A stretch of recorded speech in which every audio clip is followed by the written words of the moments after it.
To give an example, next night after his killing, I heard at 3:24, I heard the shots of another killing. Next day, I learned 8 men were killed in a bar.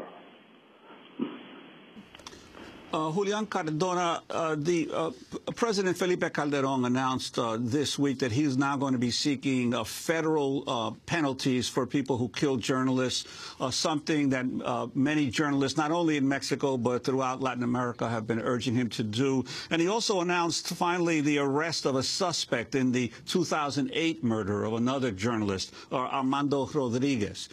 Do you think the government is doing enough? I mean, obviously, not only in terms of the general drug war, but in terms of the specific problems of this impunity when it comes to the killing of journalists? No, in fact, no. Any of the government moves to federalize things or to open new offices for protecting special groups has failed over the past years. And we are the same as the beginning. As I said before, the only thing that imports here in Juarez and in Mexico is impunity. Well, we have 100% impunity in our country. Nothing can protect anybody. And what we are seeing now in Juarez is nothing. The government cannot protect its citizens. It's not just only journalists who are facing big danger in the city, but any common citizen. We are talking about a place where anybody can be the next victim. The kindergarten teacher, the mechanic, the vendor at the burrito stand, an architect, a doctor, everybody. And the president can say anything. He can promise everybody. But Diario stated clearly that the president of Mexico or the elected powers of Mexico cannot protect the citizens. And what's been the impact of the violence on the general economy of, especially of northern Mexico? Obviously, the situation with the maquiladoras that are still, many of them in Juarez with tourism. And I understand that a lot of people have fled Juarez in recent years. Yes, there's an estimate from the local university, the University of Juarez, that put 220,000 people who have fled the city.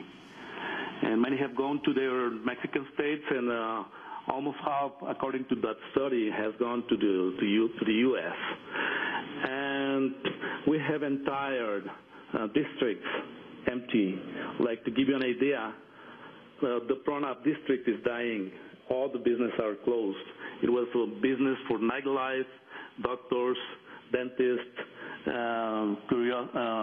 curiosities, and there are many colonias, new colonias just erected under the Fox administration, who are now like ghost places. Specifically, we have, to give an example, Rivera del Bravo, a place which is right on the border, on the east side of Juarez.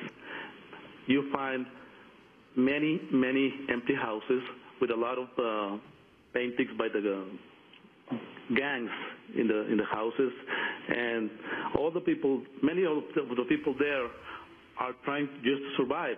Most of them are maquila workers. So you find many people from professionals,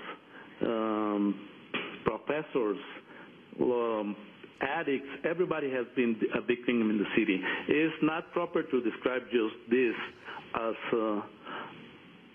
a drug between cartels. This is bigger than a drug between cartels. This is much, much bigger than that. Are you weighing leaving, Julian Cardona? Sorry? Are you considering leaving? How do you protect yourself as a reporter in Ciudad Juarez? No, I'm not considering leaving. I'm a reporter, and I think Juarez is one among the best places to be reporting. And I think I'm not yet, I have not been targeted, but there are some signs that you have to start to see before you decide to go. Like Luis Horacio described, when you are being followed when one of your colleagues is kidnapped, or there are some things that alert you to go. And I have to remark Luis Horacio's experience, because in many cases the authorities are the mafia, like in Horacio's case and in many cases, and they usually blame the narcos. They are together. It's the same thing. Luis Horacio, are you weighing returning ever to Juarez, or are you making your home now in Canada? Well, that's a good question, because I don't see in an early future how the things are going to change in Mexico. Not only in Juarez, just in Mexico, because unfortunately, after this political party who run the presidents for 70 years, after when Vicente Fox won the presidency for the PAN, the states, the state governments became like small countries or fields, I say, where the governor is like, I would say, like a king and in his own territory. And now with this war that Felipe Calderón started against the organized crime and the war among the criminal organizations, the state governors, they have more power now inside of their own states. So unfortunately, this is one of the bad experiences about Mexicans are learning from democracy, because now you have governors from PRI, you have governors from PAN, you have governors from PRD.